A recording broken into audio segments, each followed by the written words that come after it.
Hi hello ನಮಸ್ಕಾರ. Jyothi's vlogs ಇನ್ ಕನ್ನಡ ಚಾನಲ್ಗೆ ಸ್ವಾಗತ. ಎಲ್ಲರೂ ಹೇಗಿದ್ದೀರಾ? ಎಲ್ಲರೂ ಚೆನ್ನಾಗಿದ್ದೀರಾ ಅಂತ ಭಾವಿಸ್ತಾ ನಾನು ಮೊದಲಿಗೆ ಎಲ್ಲರ ಹತ್ರ ಕ್ಷಮೆ ಕೇಳ್ತಾ ಇದ್ದೀನಿ. ಕಾರಣ ಏನು ಅಂದರೆ ಇಷ್ಟು ದಿನ ನನಗೆ ವಿಡಿಯೋ ಹಾಕೋಕ್ಕೆ ಆಗಿರಲಿಲ್ಲ. ನನ್ನ ಮಕ್ಕಳದ್ದು ಬರ್ತ್ಡೇ ಬಂತು. ಆ ಒಂದು ಸೆಲೆಬ್ರೇಷನ್ನು ಮತ್ತು ಓಡಾಟದಲ್ಲಿ ಹಾಕೋಕ್ಕಾಗಿರಲಿಲ್ಲ. ಅದರ ನಂತರ ಒಂದು 10 ಡೇಸು ನನಗೆ ಕೋಲ್ಡ್ ಮತ್ತು ಕಫ ಎರಡೂ ಕಡಿಮೆ ಆಗಿರಲಿಲ್ಲ. ವಾಯ್ಸ್ ಕೂಡ ಚೆನ್ನಾಗಿರಲಿಲ್ಲ. ಹಾಗಾಗಿ ವಿಡಿಯೋನ ಹಾಕೋಕ್ಕಾಗಿಲ್ಲ. ದಯವಿಟ್ಟು ಕ್ಷಮಿಸಿ ಅಂತ ಹೇಳ್ತಾ ನಾನಿವತ್ತು ಚನ್ನ ಮಸಾಲ ಅಥವಾ ಚೋಲೆ ಮಸಾಲೆನೇ ಮಾಡ್ತಾಯಿದ್ದೀನಿ.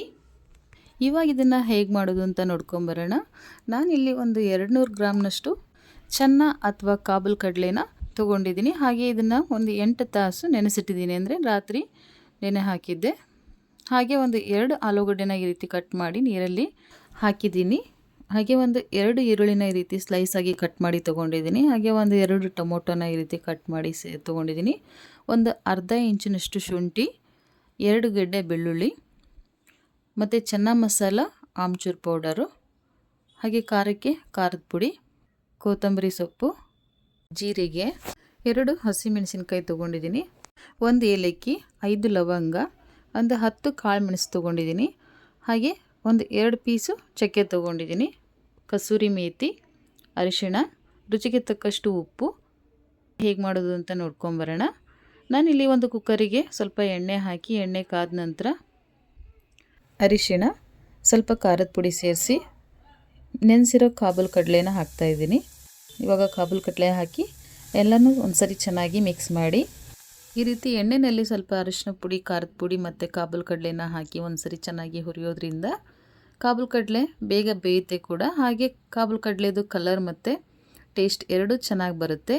ಹಾಗೆ ಈ ಕಾಬೂಲ್ ಕಡಲೆ ತುಂಬ ಪೌಷ್ಟಿಕಾಂಶಗಳನ್ನು ಹೊಂದಿದ್ದು ರಕ್ತದಲ್ಲಿರೋ ಸಕ್ಕರೆ ಪ್ರಮಾಣನ ಬ್ಯಾಲೆನ್ಸ್ ಆಗಿ ಇಡೋದಕ್ಕೆ ಸಹಾಯ ಮಾಡುತ್ತೆ. ಹಾಗೆ ನಮ್ಮ ವೆಯ್ಟನ್ನು ಸಹಿತ ನಿಯಂತ್ರಣದಲ್ಲಿ ಇಡುತ್ತೆ. ಹಾಗೆ ರೋಗ ನಿರೋಧಕ ಶಕ್ತಿಯನ್ನು ಸಹಿತ ಹೆಚ್ಚಿಸುತ್ತೆ ಅಂತ ಹೇಳ್ಬೋದು. ಮತ್ತು ನಮ್ಮ ಹೃದಯದ ಆರೋಗ್ಯಕ್ಕೂ ಸಹಿತ ಇದು ತುಂಬ ಒಳ್ಳೆಯದು. ಹಾಗೆ ಇದರಿಂದ ಕೂದಲು ಉದುರುವಿಕೆ ಸಹಿತ ಕಡಿಮೆ ಆಗುತ್ತೆ ಅಂತಲೇ ಹೇಳ್ಬೋದು. ಹಾಗೆ ನಾನಿವಾಗ ಕಾಳು ಮುಳುಗುವಷ್ಟು ನೀರನ್ನು ಸೇರಿಸಿ ಒಂದು ಪಲಾವ್ ಎಲೆಯನ್ನು ಹಾಕ್ತಾ ಇದ್ದೀನಿ. ನಾನಿಲ್ಲಿ ಒಂದು ಸ್ವಚ್ಛವಾಗಿರೋ ಕಾಟನ್ ಬಟ್ಟೆನ ತೊಗೊಂಡಿದ್ದೀನಿ. ಆ ಕಾಟನ್ ಬಟ್ಟೆಯಲ್ಲಿ ನಾವು ತೊಗೊಂಡಿರೋ ಚಕ್ಕೆ, ಹಾಗೆ ಏಲಕ್ಕಿ, ಲವಂಗ ಮತ್ತು ಕಾಳು ಮೆಣಸನ್ನು ಸೇರಿಸಿ ಈ ರೀತಿ ಕಟ್ತಾ ಇದ್ದೀನಿ. ನೋಡಿ, ನೀವು ಈ ರೀತಿ ಬಟ್ಟೆನಾದ್ರು ಯೂಸ್ ಮಾಡ್ಕೋಬೋದು, ಇಲ್ಲ ಅಂದರೆ ಸ್ಟ್ರೈನರ್ ಸಿಗುತ್ತೆ, ಅದನ್ನು ಯೂಸ್ ಮಾಡಿ ಮಾಡ್ಬೋದು. ನಾನು ಈ ಬಟ್ಟೆನಲ್ಲೇ ಕಟ್ಟಿ ಇವಾಗ ಕುಕ್ಕರ್ಗೆ ಸೇರಿಸ್ತಾ ಇದ್ದೀನಿ. ಕೆಲವೊಬ್ಬರು ಈ ಮಸಾಲೆ ಜೊತೆ ಟೀ ಪೌಡರ್ನ ಯೂಸ್ ಮಾಡ್ತಾರೆ. ಟೀ ಪೌಡರ್ ಹಾಕೋದ್ರಿಂದ ಚನ್ನ ಮಸಾಲದು ಕಲರ್ ಚೆನ್ನಾಗಿ ಬರುತ್ತೆ, ಹಾಗೆ ಟೇಸ್ಟ್ ಚೆನ್ನಾಗಿರುತ್ತೆ ಅಂತ ಹಾಕ್ತಾರೆ. ಆದರೆ ನನಗೆ ಟೀ ಪೌಡರ್ ಹಾಕೋದ್ರಿಂದ ಅಷ್ಟು ಇಷ್ಟ ಆಗೋದಿಲ್ಲ, ಹಾಗಾಗಿ ಹಾಕ್ತಾಯಿಲ್ಲ. ಕುಕ್ಕರ್ ಲಿಡ್ನ ಕ್ಲೋಸ್ ಮಾಡಿ ಒಂದು 3ರಿಂದ 4 ವಿಷಲ್ಲು ಬೇಯಿಸ್ಕೊತಾ ಇದ್ದೀನಿ. ಇವಾಗ ಒಂದು ಮಿಕ್ಸಿ ಜಾರಿಗೆ ಕಟ್ ಮಾಡಿಟ್ಟಿರೋಂತಹ ಈರುಳ್ಳಿ, ಹಾಗೆ ಹಸಿಮೆಣಸು ಮತ್ತು ಶುಂಠಿ ಮತ್ತು ಬೆಳ್ಳುಳ್ಳಿನ ಸೇರಿಸ್ತಾ ಇದ್ದೀನಿ. ನೀವು ಬೇಕಿದ್ರೆ ಮಸಾಲೆ ಮಾಡುವಾಗ ಶುಂಠಿ ಬೆಳ್ಳುಳ್ಳಿ ಪೇಸ್ಟ್ ಇದ್ದರೆ ಅದನ್ನೇ ಹಾಕಿ ಮಾಡ್ಬೋದು. ನನ್ನ ಕಡೆಯೂ ಶುಂಠಿ ಬೆಳ್ಳುಳ್ಳಿ ಪೇಸ್ಟ್ ಇತ್ತು, ಆದರೆ ಈ ರೀತಿ ಫ್ರೆಶ್ ಆಗಿ ಹಾಕಿ ಮಾಡೋದ್ರಿಂದ ತುಂಬ ಚೆನ್ನಾಗಿರುತ್ತೆ ಟೇಸ್ಟ್ ಅಂತ ಈ ರೀತಿ ಮಾಡ್ತಾಯಿದ್ದೀನಿ ಅಷ್ಟೇ. ಇವಾಗ ಇದನ್ನು ಪೇಸ್ಟ್ ಮಾಡ್ತಾಯಿದ್ದೀನಿ. ನೀರು ಹಾಕೋ ಅವಶ್ಯಕತೆ ಇಲ್ಲ, ಯಾಕಂದರೆ ಈರುಳ್ಳಿನಲ್ಲೇ ನೀರಿನಂಶ ಇರುತ್ತೆ, ಹಾಗಾಗಿ ನೀರು ಹಾಕೋದು ಬೇಡ. ಇವಾಗ ಇದನ್ನು ಒಂದು ಸಪ್ರೇಟ್ ಬೌಲ್ಗೆ ಹಾಕಿ ಎತ್ತಿಡ್ತಾ ಇದ್ದೀನಿ. ಇವಾಗ ಬೇಯಕ್ಕಿಟ್ಟಿರೋಂತಹ ಕಾಬೂಲನ್ನು ನೋಡೋಣ. ನೋಡಿ, ಕುಕ್ಕರ್ ತಣ್ಣಗಾದ ಮೇಲೆ ಕುಕ್ಕರ್ ಲಿಡ್ನ ಓಪನ್ ಮಾಡಿ ನಾವು ಮಸಾಲೆನ ಒಂದು ಬಟ್ಟೆನಲ್ಲಿ ಕಟ್ ಹಾಕಿದ್ನಲ್ಲ ಅದನ್ನು ಇವಾಗ ತೆಗೆದು ಸೈಡಲ್ಲಿ ಇಡ್ತಾ ಇದ್ದೀನಿ. ಹಾಗೆ ಇವಾಗ ಕಾಳು ಚೆನ್ನಾಗಿ ಬೆಂದಿದೆಯೋ ಇಲ್ಲೋ ಅಂತ ಒಂದ್ಸರಿ ಚೆಕ್ ಮಾಡ್ಕೊಳ್ಳಿ, ಯಾಕೆಂದರೆ ಕುಕ್ಕರ್ನಲ್ಲೇ ಈ ಕಾಳು ಚೆನ್ನಾಗಿ ಬೇಯಬೇಕು. ಮಸಾಲೆನಲ್ಲಿ ಅಷ್ಟೊಂದು ಬೇಯೋದಿಲ್ಲ. ಕುಕ್ಕರ್ನಲ್ಲೇ ಈ ರೀತಿ ಸ್ಮೂತಾಗಿ ಬೇಯಿಸ್ಕೊಳ್ಬೇಕಾಗುತ್ತೆ. ನೆಕ್ಸ್ಟು ಬೆಂದಿರೋ ಕಾಬೂಲ್ ಕಡಲೆನ ಒಂದು ಪಾತ್ರೆಗೆ ತೆಗೆದು ಅದೇ ಕುಕ್ಕರ್ಗೆ ಸ್ವಲ್ಪ ಎಣ್ಣೆನ ಹಾಕಿ ಚಿಕ್ಕದಾಗಿ ಕಟ್ ಮಾಡಿರೋ ಆಲೂಗಡ್ಡೆನ ಸೇರಿಸ್ತಾ ಇದ್ದೀನಿ. ಆಲೂಗಡ್ಡೆ ಸೈಜು ಕಾಬೂಲ್ ಕಡಲೆ ಸೈಜ್ನಷ್ಟೇ ಇದ್ದರೆ ಚೆನ್ನಾಗಿ ಬರುತ್ತೆ ಮಸಾಲ. ಹಾಗೆ ನಾನಿಲ್ಲಿ ಆಲೂಗಡ್ಡೆನ ಹಾಕಿ ಚನ್ನ ಮಸಾಲನ ಮಾಡ್ತಾ ಇದ್ದೀನಿ.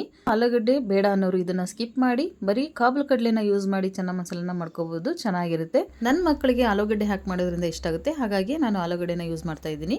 ಹಾಗೆ ನೋಡಿ, ಒಂದು ಅರ್ಧದಷ್ಟು ಈ ರೀತಿ ಆಲೂಗಡ್ಡೆ ಬೆಂದರೆ ಆಯಿತು. ನೆಕ್ಸ್ಟ್ ಇವಾಗ ಒಂದು ಬಾಳಿಗೆಗೆ ಎಣ್ಣೆ ಹಾಕಿ, ಎಣ್ಣೆ ಕಾದ ನಂತರ ಪೇಸ್ಟ್ ಮಾಡಿಟ್ಟಿರೋ ಈರುಳ್ಳಿನ ಸೇರಿಸಿ ಹಸಿ ವಾಸನೆ ಹೋಗೋವರೆಗೂ ಈ ರೀತಿ ಹುರ್ಕೋತಾ ಇದ್ದೀನಿ. ಒಂದು ಮಿಕ್ಸಿ ಜಾರಿಗೆ ಕಟ್ ಮಾಡಿಟ್ಟಿರೋ 2 ಟೊಮೊಟೊನ ಸೇರಿಸಿ ಬಟ್ಟೆನಲ್ಲಿ ಕಟ್ಟಿ ಬೇಯಿಸಿರುವಂತಹ ಮಸಾಲೆನೂ ಸಹಿತ ಇದಕ್ಕೆ ಸೇರಿಸಿ ನೀರು ಹಾಕದೇನೆ ಫೈನ್ ಪೇಸ್ಟ್ ಮಾಡ್ಕೊಳ್ಳಿ. ನೋಡಿ, ಇವಾಗ ಪೇಸ್ಟ್ ರೆಡಿಯಾಗಿದೆ.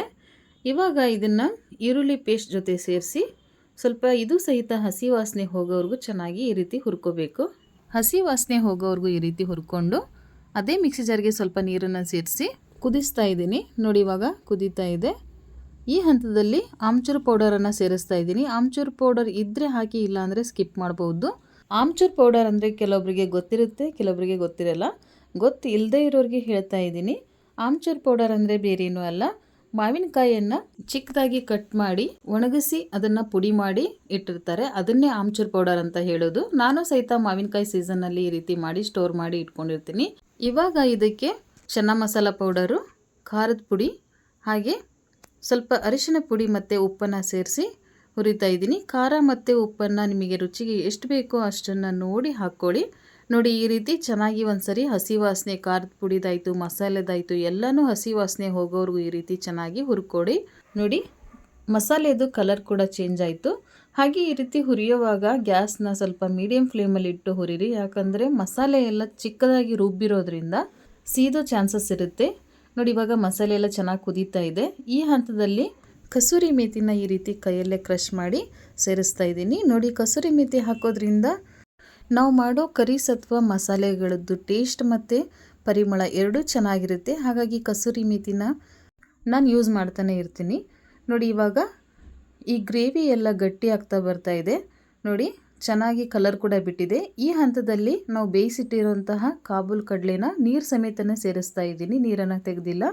ಹಾಗೆ ಹುರಿದಿಟ್ಟಿರುವಂತಹ ಆಲೂಗಡ್ಡೆನೂ ಸೇರಿಸಿ ಇವಾಗ ಚೆನ್ನಾಗಿ ಮಸಾಲೆ, ಕಾಬೂಲ್ ಕಡಲೆ ಮತ್ತು ಆಲೂಗಡ್ಡೆ ಎಲ್ಲ ಒಂದ್ಸರಿ ಚೆನ್ನಾಗಿ ಮಿಕ್ಸ್ ಮಾಡ್ಕೊಳ್ಳಿ.